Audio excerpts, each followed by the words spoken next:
Assalamualaikum warahmatullahi wabarakatuh, sahabat YouTube.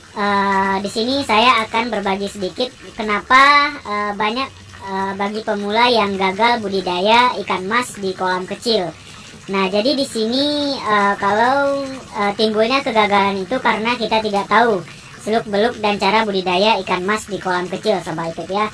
Yang pertama yang harus kalian pahami pada saat mulai budidaya ikan mas ini, usahakan pada saat budidaya ikan mas ini pada saat musim kemarau, sahabat itu ya, karena musim kemarau itu sangat baik sekali pada saat membeli bibit dan menebar bibit yang baru di dalam kolam, sahabat itu. Nah, yang kedua yang harus kalian pahami, bibit yang kalian tebar itu sudah ukurannya kurang lebih itu 10 sentian, agar nanti pertumbuhan ikan nila bisa stabil, pertumbuhan ikan mas bisa stabil di kolam kecil, sahabat itu.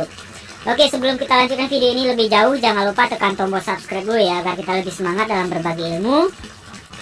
Dan yang terpenting pada saat budidaya ikan mas ini, memang 1 minggu sekali kita harus ganti air kolamnya sebanyak 50% dari debit air kolam yang ada, debit air yang ada di dalam kolam, sahabat itu. Karena kenapa? Karena tingkat nafsu makan dan dari ikan mas ini sangat membuat air kolam ini menjadi cepat keruh, sahabat itu. Nah, ketika sudah keruh itu wajib diganti, sahabat itu ya.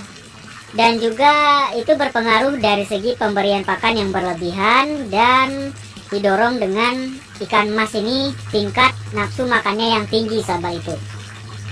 Pastikan juga kalau untuk budidaya ikan mas ini harus banyaknya tersuplai oksigen di dalam kolam. Bisa menggunakan aerator, bisa menggunakan pompa air, sahabat itu. Karena sifat dari ikan mas ini semakin banyak suplai oksigen di dalam kolam, maka semakin baik tingkat nafsu makannya dan pertumbuhannya, sahabat itu. Apalagi dari segi kualitas airnya yang selalu terjaga. Untuk tebar bibitnya juga pastikan seberapa banyak atau seberapa luas kolam kalian. Nah, misalkan luas kolam kalian itu sebesar 2x3, itu bisa kalian tebar sebanyak 300 ekor, sahabat itu. Nah, kalau 300 ekor itu sudah bisa sampai besar, sahabat itu. Tapi memang kewalahan kalian dari segi menjaga airnya. Kenapa kewalahan? Karena tingkat nafsu makan ikan mas ini sangat mempengaruhi kualitas air kolam itu cepat sekali memburuk.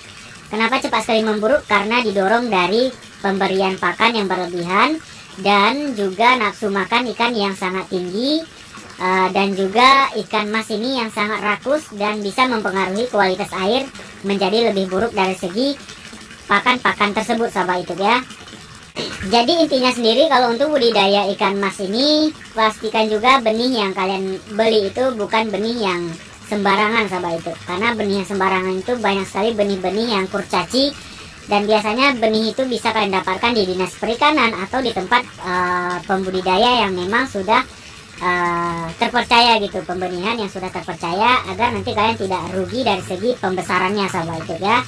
Nah, oke, jadi sekian saja, terima kasih, wassalam.